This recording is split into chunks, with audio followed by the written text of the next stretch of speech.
모두 자리에서 일어나셔서 찬송가 1장을 함께 찬양하시겠습니다.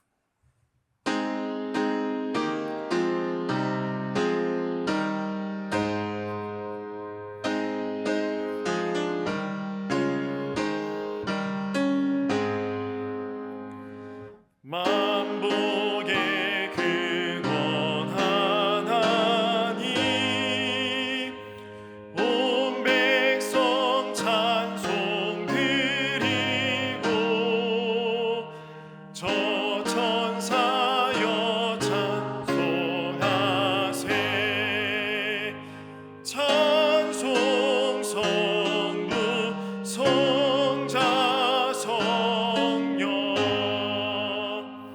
아멘.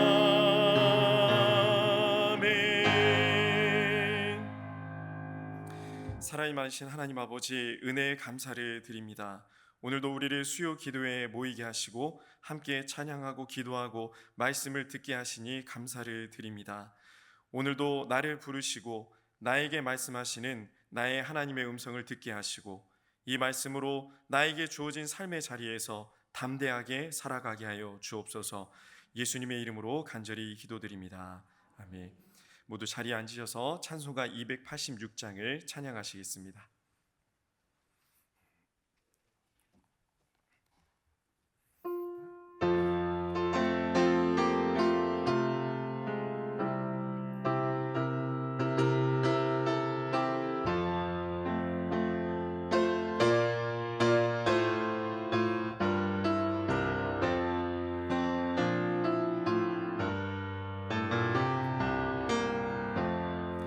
주 예수님 내 맘에 오사 날 붙들어 주시고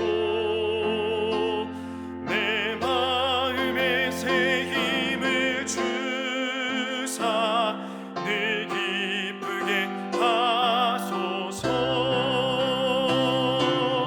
사랑의 주 사랑의 주 내 맘속에 찾아오사 내 모든 죄 사하시고 내 상한 맘 고치소서. 주 예수님 내 맘에 오사 내 소원 다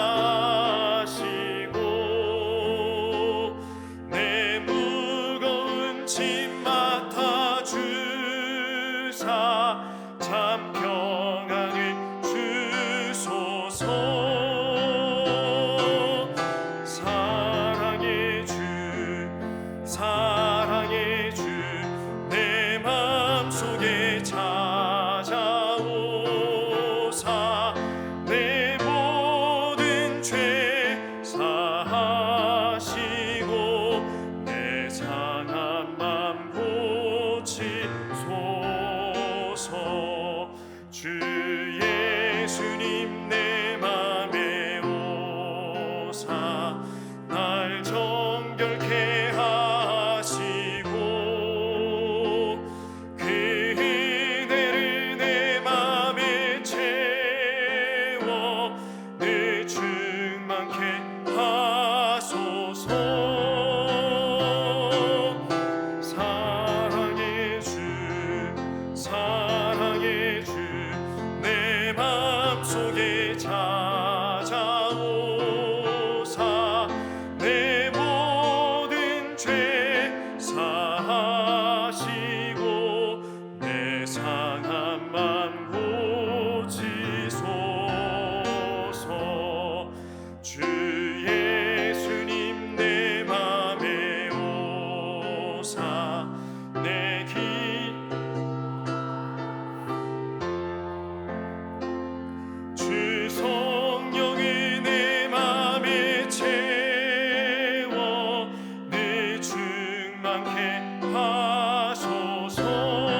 오늘 하나님께서 우리에게 주시는 말씀은 열왕기상 19장 18절 말씀입니다. 구약 550쪽에 있습니다.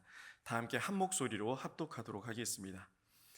그러나 내가 이스라엘 가운데 7,000명을 남기리니 다 바알에게 무릎을 꿇지 아니하고 다 바알에게 입맞추지 아니한 자니라. 아멘.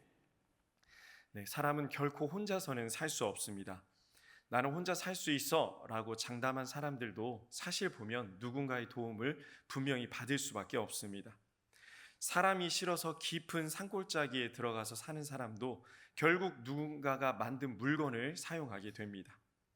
사람은 결코 살 수 없다는 이야기를 철학자 아리스토텔레스는 인간은 사회적 동물이다라는 말로 표현을 했습니다. 인간은 개인으로 존재할 수는 있지만 홀로 살 수는 없으며 사회를 형성하고 끊임없이 다른 사람과 상호작용을 하며 관계를 유지하며 자신의 존재를 확인하는 동물이다라는 뜻입니다. 그런데 사실 아리스토텔레스는 인간은 사회적 동물이다라는 말을 한 적이 없습니다. 사실은 인간은 정치적 동물이다라고 말했다고 합니다. 그런데 이게 라틴어로 번역되는 과정에서 저는 라틴어를 잘은 몰라서 정확히는 모르겠지만 사회적 동물이다라고 바뀌었다고 합니다.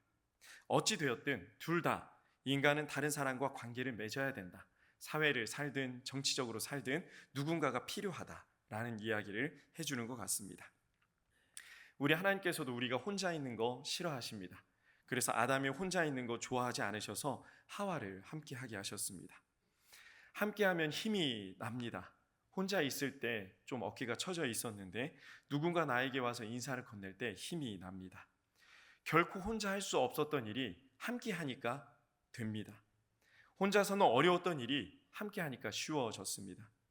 성경에서는 모이고 함께하는 것을 계속해서 말씀하십니다. 모이기를 방해하는 자들을 경계하라고까지 말씀하셨습니다. 우리는 오늘도 이렇게 함께하고 있습니다. 함께 예배를 드리고 있습니다. 혼자 예배 드리는 것도 의미도 있고 기쁨이 있기도 합니다. 그런데 함께 모여서 예배 드릴 때 이상하게도 더 힘이 나고 이상하게도 더 하나님께 내 몸과 마음이 향하는 것 같습니다. 혼자서 기도할 때 더 깊이 기도할 수 있었는데 혼자서 예배할 때는 이게 좀 힘든 것이 사실입니다. 모이는 거 중요합니다. 공동체 중요합니다. 함께하는 거 매우 중요합니다. 하나님께서 원하시는 일이고 우리는 혼자서는 절대 할 수 없는 일들을 함께함으로 해낼 수 있습니다. 그런데 이렇게 함께하다 보니까 우리는 있는데 공동체는 있는데 내가 사라지는 경우가 종종 생깁니다. 우리는 이것을 소위 묻어간다라고 이야기합니다. 옆에서 하니까 따라합니다. 그런데 이것도 은혜이긴 합니다. 은혜이긴 한 정도가 아니고 이것도 은혜입니다. 옆에서 기도하니까 기도하고 앞에서 찬양하니까 찬양하고 설교 시간에 말씀이 들려오니까 듣습니다. 내가 한 게 아닌데 됩니다. 이것이 함께의 힘입니다. 그런데 이렇게 함께하다 보니 정작 내가 사라지는 경우가 종종 있습니다. 여러분의 삶을 돌이켜 봤을 때 내가 내 인생에서 사라졌을 때가 혹 있으십니까? 언제 그러셨습니까? 아이러니하게도 우리라는 이름으로, 공동체라는 이름으로 크고 위대한 일, 보람된 일을 이루었을 때 내가 사라지는 경우가 종종 있습니다. 이렇게 보면 좋은 공동체에 있다고 해서 나까지 저절로 좋아지는 것은 아니라는 것을 잊지 마시기 바랍니다. 내가 하나님 앞에 바로 서야 합니다. 좋은 교회, 좋은 공동체, 좋은 예배, 좋은 말씀을 아무리 들어도 내가 하나님 앞에 바로 서지 못하면, 내가 하나님 앞에 한 사람으로 서지 못하면 나는 결코 하나님의 사람이 될 수 없습니다. 오늘 본문 말씀의 엘리야 선지자는 온 이스라엘이 바알과 아세라를 섬길 때 홀로 한 사람으로 하나님을 섬겼던 사람입니다. 함께할 공동체가 없었습니다. 하나님을 함께 부를, 함께 예배할 사람들이 없었습니다. 하나님을 믿지 않는 것이 당연시 여겨지던 시대 속에서 여전히 엘리야는 하나님을 믿고 하나님을 따르고 하나님을 전하는 사람이었습니다. 한 사람으로 서려고 애쓰는 사람이었지만 한 사람으로 설 수밖에 없었습니다. 함께할 사람이 없었기 때문입니다.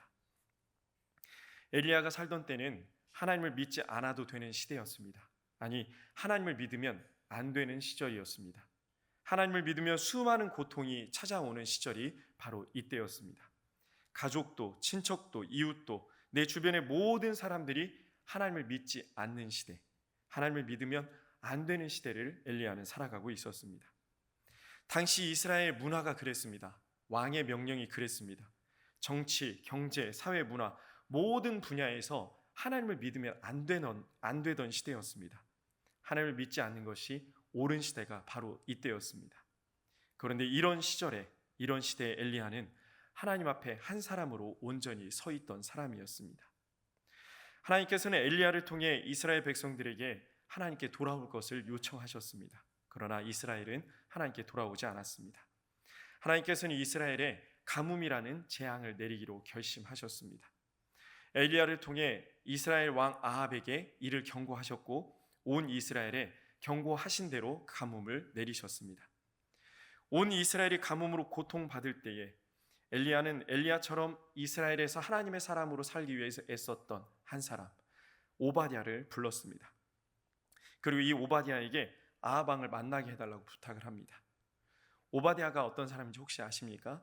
오바댜는 왕궁의 고위 관리로 있었고 아합 왕의 아내였던 이세벨이 하나님의 사람들을 잡아다 죽일 때 100명의 선지자를 굴에 숨기고 떡과 물을 먹여서 살렸던 사람입니다.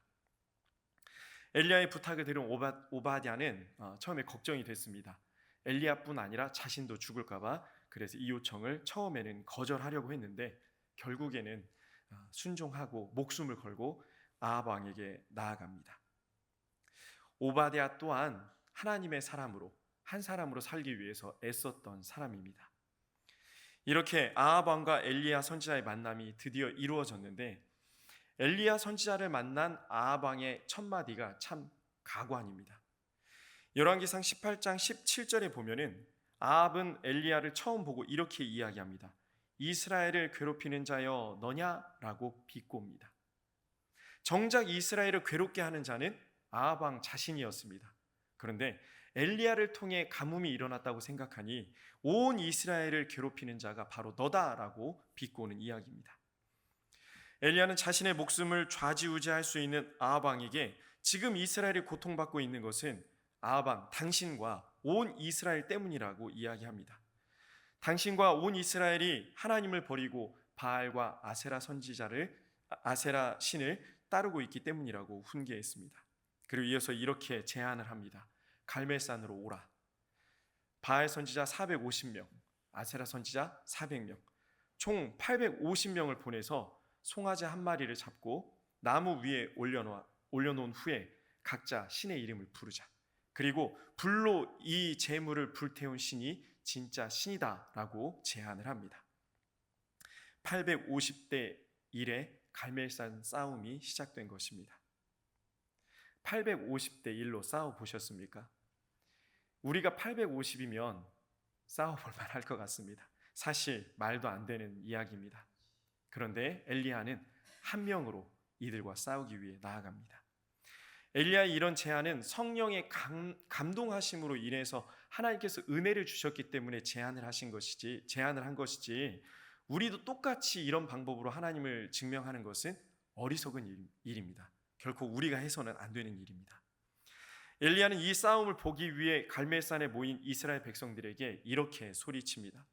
이스라엘 백성들이 하나님을 만나기 위해서 왔겠습니까? 이스라엘 백성들이 엘리야를 보기 위해서 왔겠습니까? 850대 1의 싸움이 어떻게 진행될지 궁금해서 왔을 것입니다. 우리 열왕기상 18장 21절 말씀을 함께 읽어보겠습니다. 너희가 어느 때까지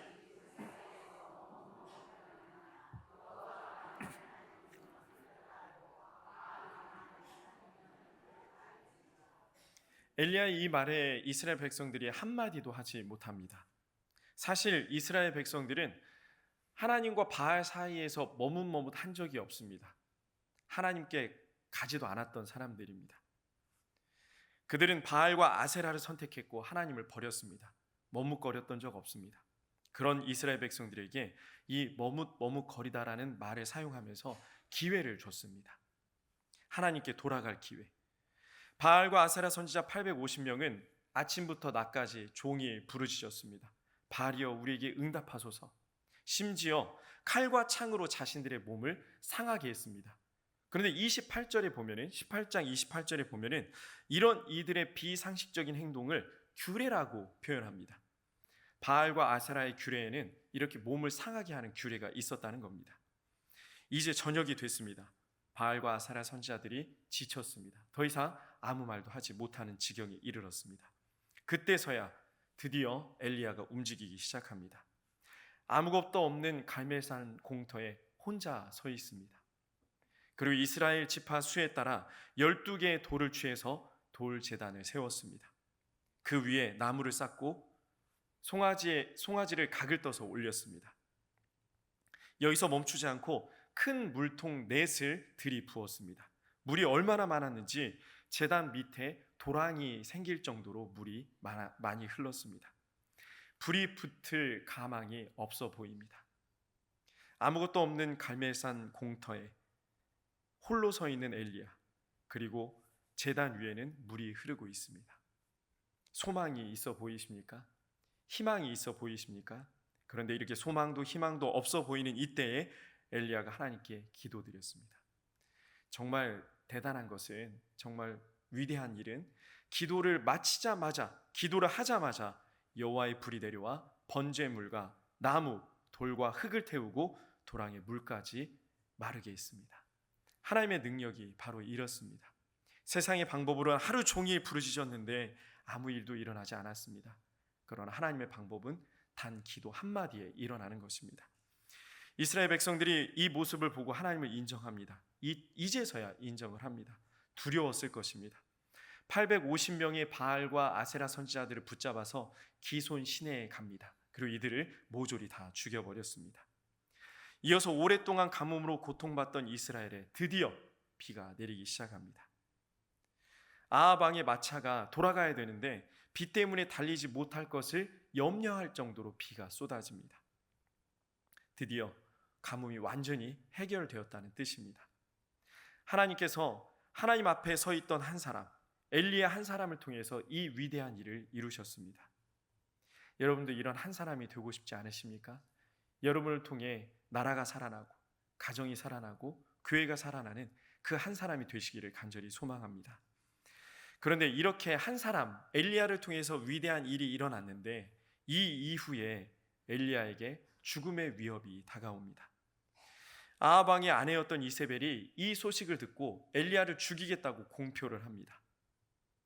교회 공동체에서 큰 신앙의 업적을 이루었는데, 큰 이벤트를 해냈는데, 큰 행사가 끝났는데, 위대한 부흥이 일어났는데, 모두 다 이 일을 축하하고 축복했는데 내 삶이 여전히 고통스러울 때가 있습니다. 교회는 부흥하는데, 우리 공동체는 참 행복한데, 교회는 참 은혜스러운데, 우리 공동체는 참 좋은데 내 삶의 자리는 참 고통스럽습니다. 여전히 그 자리에 그 문제가 있고, 여전히 그 자리에 그 사람이 있습니다. 여전히 고통, 여전히 그 사람, 여전히 괴로움이 있습니다. 엘리야와 우리의 문제가 크게 다르지 않습니다. 이제 하나님 앞에 한 사람으로 서고 싶지 않은 순간이 찾아왔습니다. 더 이상 하나님의 사람으로 살고 싶지가 않습니다. 아무리 발버둥 쳐도 내 삶은 여전히 그 자리, 그 장소, 그 시간, 그 사람과 함께하고 있습니다. 여전히 변함없이 그 회사에 다니고 있고, 내 사업장은 여전히 그 모양 그 꼴이고, 나는 그 학교에 그 가정에 여전히 고통스럽게 있을 때가 있습니다. 내 삶이 이 모양 이 꼴인데 내가 신앙인으로서 믿음 생활 잘한들 무슨 유익이 있겠는가, 이런 생각이 들 때가 종종 생깁니다. 교회 공동체가 부흥한들, 모임에서 기쁨을 누린들, 지금 지옥 같은 내 삶에 무슨 유익이 있는지 괴로운 순간이 우리 평생 계속될지도 모르겠습니다. 엘리야는 한 사람으로 하나님 앞에 섰고 하나님의 일을 감당했습니다. 너무 외로웠습니다. 너무 외로웠지만 그래도 혼자서라도 꾸역꾸역 이 고통을 무릅쓰고 견뎌내고 이겨내고 하나님의 일을 해냈습니다. 하나님의 살아계심을 증명했습니다. 내가 해냈습니다. 나 혼자 해냈습니다. 나 한 사람이 해냈습니다. 그런데 그렇게 해낸 하나님의 일 이후에 기다리고 있는 것이 죽음이었습니다. 그래서 엘리야가 포기합니다. 이제 못하겠습니다. 이제 안 하겠습니다. 이제 죽여주십시오라고 기도합니다. 열왕기상 19장 4절 말씀을 함께 읽겠습니다. 자기 자신은 광야로 들어가 하룻길쯤 가서 한 로뎀 나무 아래에 앉아서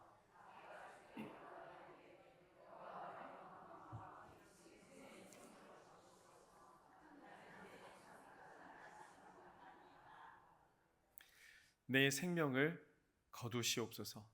지난 주일 목사님께서 모세에 대한 말씀을 전하실 때도 모세도 생명을 거둬달라고 이야기했던 것을 기억하시죠? 모세뿐이겠습니까? 또 엘리야뿐이겠습니까? 수많은 믿음의 사람들이 차라리 죽음을 원했던 적이 많았습니다. 이러고 로뎀 나무 아래서 잠이 들었습니다. 우리의 모습을 보는 것 같습니다. 고통 속에서, 슬픔 속에서 기도하다 지쳐서 잠이 들었습니다. 5절에서 천사가 찾아와 떡과 물 한 병을 줍니다.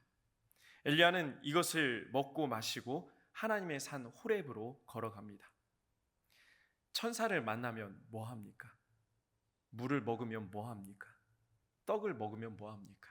그것이 하나님께서 주신 게 내 인생과 무슨 상관이 있습니까? 여전히 자기를 죽이려는 아합과 이세벨은 건재합니다. 여전히 엘리야의 문제는 해결되지 않았습니다. 그래도 엘리야는 걸어갑니다. 그래도 계속 살아갑니다. 우리도 그렇습니다. 그래도 우리는 하나님의 일을 해야 됩니다. 그래도 해냅니다. 그래도 여전도회를 하고, 그래도 임원을 하고, 그래도 순장 부순장 합니다. 그래도 식당 봉사하고 카페 봉사도 합니다. 그래도 주차 봉사하고 예배 안내하고, 그래도 선교 가고, 그래도 사역 훈련하고, 그래도 제자 훈련합니다.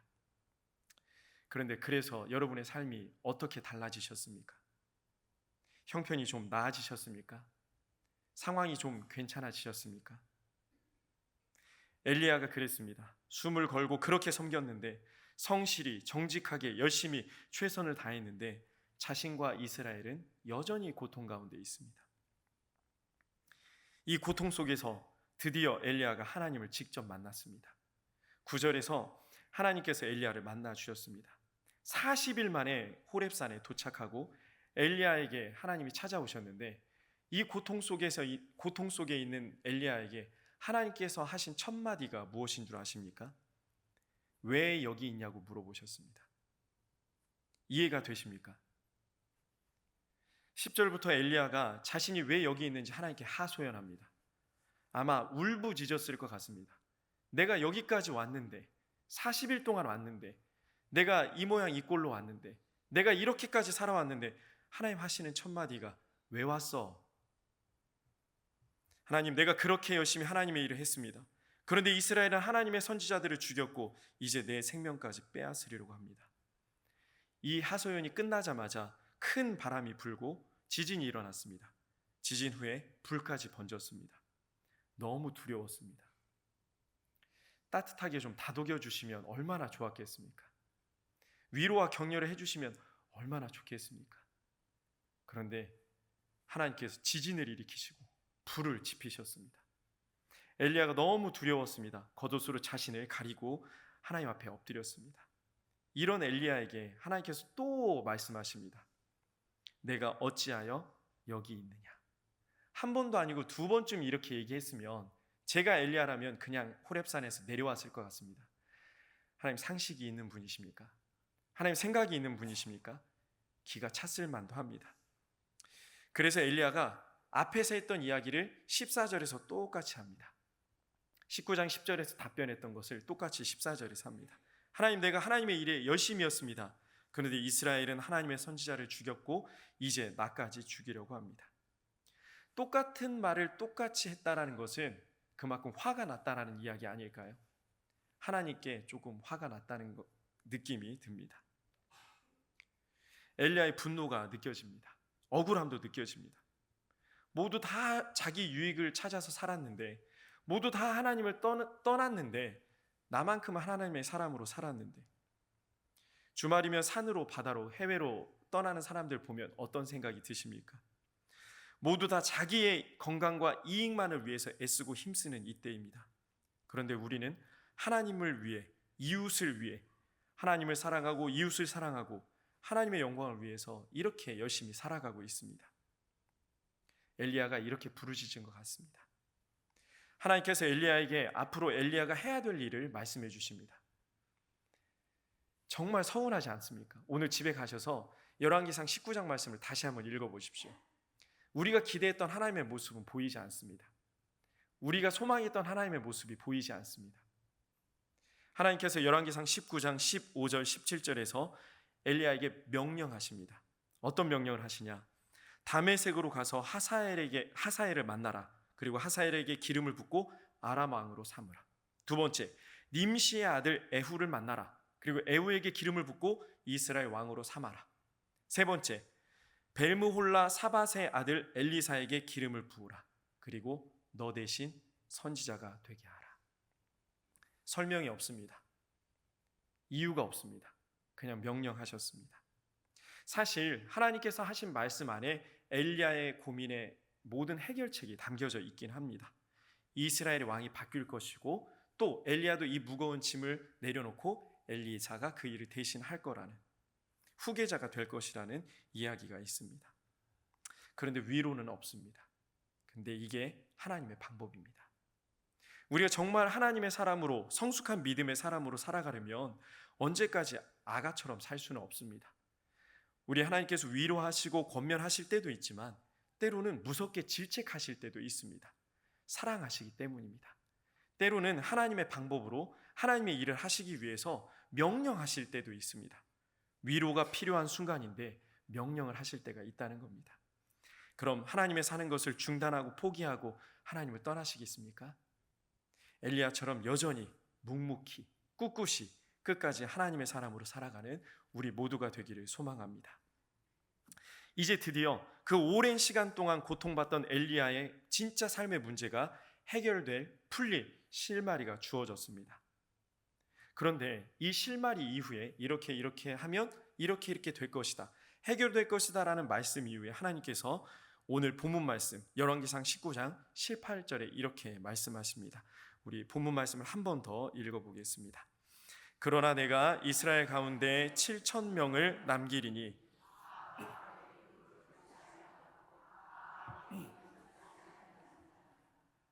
하나님의 선지자들이 다 죽고 나만 남았습니다 라고 분명히 이야기했는데 하나님께서 바알에게 입맞추지 아니한 사람, 하나님의 사람으로 여전히 서 있는 사람 7,000명이 있다라고 말씀하십니다. 근데 본문 말씀은 숫자상으로 우리가 봐서는 안 됩니다.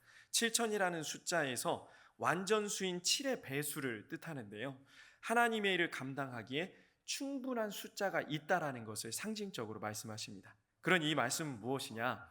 나만 하나님의 사람으로 사느라 손해보는 것 같았지만 사실 그렇지 않다라는 겁니다. 나만 억울한 것 같고 나만 택하셔서 나만 이 일을 겪는다고 생각했는데 그 일이 아니라는 겁니다. 처음에 우리는 하나님의 부르심, 곧 소명이 감사와 기쁨이었을 때가 있었는데 이내 나만 이 일을 감당한다고 생각하면 억울해질 때가 있습니다. 이 소명이 기쁨이 아닌 고통이 될 때가 있습니다. 저희 아버지께서 교회를 개척하시고 나서 교역자를 뽑을 수 없어서 제가 전도사로 섬겼던 적이 있습니다. 한 번은 아버지께서 과로로 입원을 하시고 어머니는 간병을 하셔서 새벽 기도를 제가 인도를 해야 됐습니다. 열심히 준비했습니다. 난생 첫 새벽 기도 인도였습니다. 새벽 기도 시간이 다 됐는데 아무도 오지 않는 겁니다. 혹시 그런 적이 있으십니까? 찬송가 몇 장 부르시겠습니다를 해야 되는데 할까 말까 고민이 됐습니다. 아무도 안 보는데 어떻게 해야 될까? 그래서 5분만 기다려보자 하고 다시 의자에 앉아서 기도하고 기다렸습니다. 5분이 지나고 10분이 지났는데 아무도 오지 않았습니다. 이런 마음이 들었습니다. 담임 목사님이 목사가 입원해서 누워있는데 아무도 위에서 기도해 주러 오지 않는구나. 그 누구도 새벽을 지킬 생각이 없구나. 우리 교회는 소망이 없구나. 포기해버리자. 당장 새벽 기도가 끝나자마자 병원에 찾아가서 아버지한테 교회 그냥 이런 표현 써서 죄송합니다. 때려치자라고 말씀드리자. 아버지, 그때는 아빠라고 불렀으니까요. 아빠, 우리 교회는 소망이 없어요. 아무도 기도하지 않아요. 저만 있었어요. 다 포기하자라고 생각을 했습니다. 외롭고 서러웠습니다. 왜 우리 아버지는 개척을 해야죠? 왜 나는 뻔히 우리 아버지 고생하는 걸 보면서 신학을 해가지고 나는 왜 이 고생을 사서 하나? 근데 하나님께서 이렇게 말씀하시는 것 같았습니다. 너랑 나랑 있잖아 라고 하시는 것 같았습니다. 너랑 나랑 있잖아. 너무 두려워하지 마. 너무 억울해하지 마. 너무 외로워하지 마. 20분쯤 지났을까요? 그냥 혼자 기도하고 있는데 어떤 노 권사님이 들어오시는 거예요. 제 기억으로는 89세 정도 되신, 90세 직전에 되신 권사님이셨어요. 권사님 막 들어오시면서 아이고 아이고 하시면서 들어오시는 거예요. 그리고 단으로 올라오시는 거예요. 저는 이제 뻔히 견눈질로 보면서 알고 있는데도 민망해서 가만히 앉아 있었거든요. 저한테 오시더니 김 전사님 미안해요. 나라도 일찍 와서 기도했어야 되는데. 그리고 권사님하고 둘이 손잡고 한참을 기도했던 기억이 납니다. 왜 내가 이 자리에 서 있을까? 왜 내가 임원이 됐을까? 왜 내가 2년 연속 회장이 됐을까? 왜 내가 3년 연속 순장이 됐을까? 왜 내가 5년 연속 부순장을 하고 있을까? 내가 왜 10년째 예배 지체를 섬기고 있을까? 왜 나를 부르셔서 이 고생을 시키시나? 이런 게 무슨 은혜고 무슨 기쁨이라고 원망이 될 때가 혹시 있으십니까? 엘리야도 이랬는데 하물며 우리는 어떻습니까? 괜찮습니다. 그러나 여러분 잊지 마십시오. 하나님께서는 나를 홀로 두시지 않습니다. 내가 한 사람으로 서 있지만 이 일을 충분히 감당하게 할 7,000명의 하나님의 사람이 반드시 있습니다. 그리고 그 7,000을 또 하나님의 사람으로 서게 할 또 다른 7,000이 있습니다. 우리 모두는 이렇게 한 사람 한 사람으로 하나님의 사람으로 서게 될 것입니다.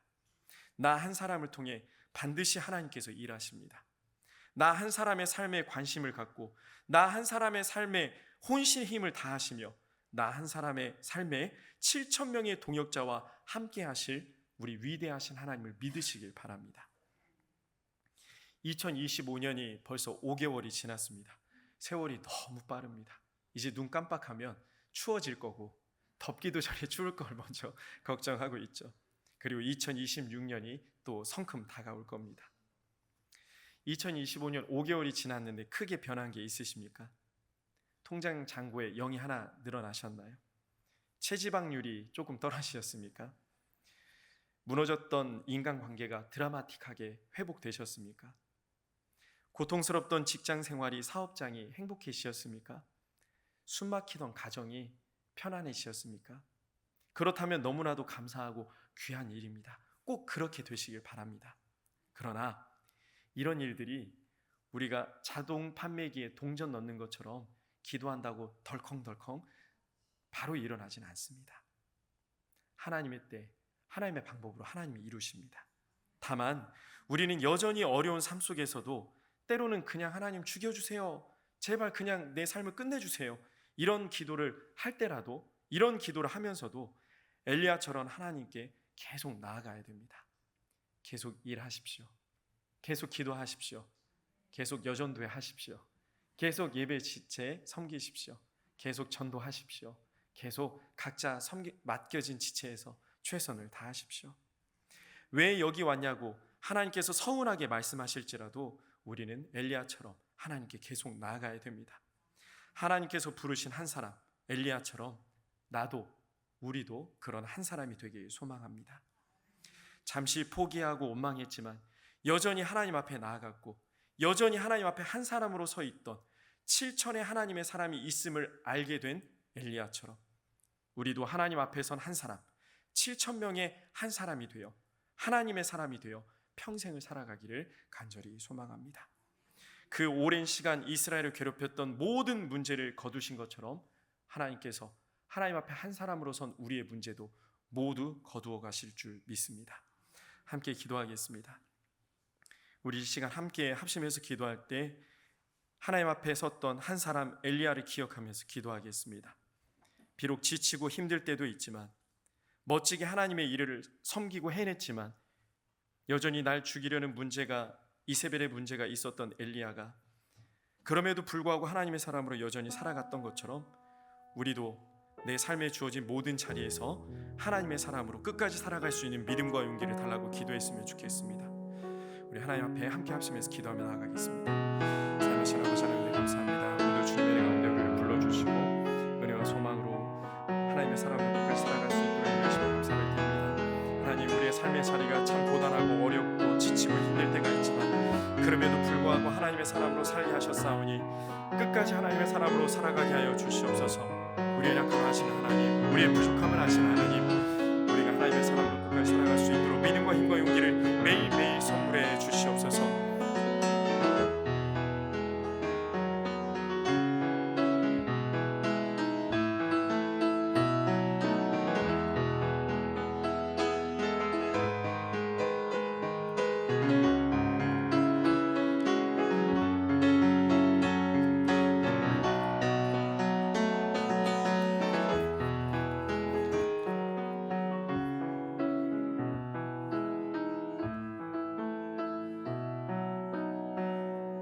사랑하신 아버지 하나님, 은혜를 감사합니다. 오늘도 우리가 하나님의 사람으로 살아갈 수 있도록 믿음을 선물해 주심에 감사합니다. 평생 우리에게 다가오는 모든 문제 가운데 때로는 지치고 힘들고 넘어질지라도 다시 한번 일어나 하나님의 사람으로 묵묵히 걸어갈 수 있는 믿음을 매일매일 선물해 주시옵소서. 함께 하실 줄 믿고 사랑 많으신 예수님의 이름으로 간절히 기도드립니다. 아멘. 광고 말씀 드리겠습니다. 돌아오는 주일 25일은 온세대 통합 예배와 승리의 한마음 축제가 있습니다. 예배는 1, 2, 3부까지 드려지고 교회 학교 예배와 청년부 예배는 1, 2, 3부 예배로 함께 드리겠습니다. 교회 주차장과 로뎀에서 청년부 단기 선교팀이 바자회를 합니다. 이번 바자회는 내년 2월에 있을 캄보디아 선교까지 함께하는 바자회이기 때문에 많이 기도해 주시고 또 기도로 후원해 주시면 감사하겠습니다. 식사는 2부 예배 후부터 무료로 제공됩니다. 나머지 교회 소식은 주보를 참고해 주시면 되겠습니다. 축도로 예배를 마치겠습니다. 이제는 우리 구주 예수님의 은혜와 우리 하나님의 극진하신 사랑하심과 성령님의 감동, 감화, 역사, 위로 충만하심이 하나님 앞에 선 한 사람으로 살기로 결단하는 승리의 성도님들 머리 위에, 우리의 가정과 직장과 사업장, 자녀들 앞날 위에 이제로부터 영원토록 함께 하시기를 간절히 축원하옵나이다.